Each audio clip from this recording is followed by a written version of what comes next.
Hey guys, in this video I'm going to show you how you can add a banner into your Squarespace website.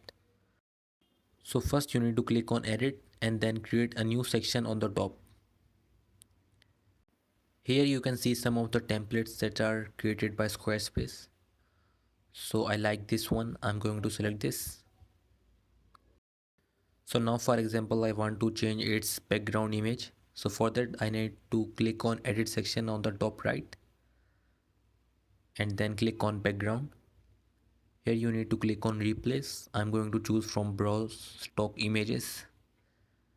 I like this image. I'm going to choose this one. It will take some time. So you can see in the preview that the image has been added. Now I want to change the text position so I can drag it.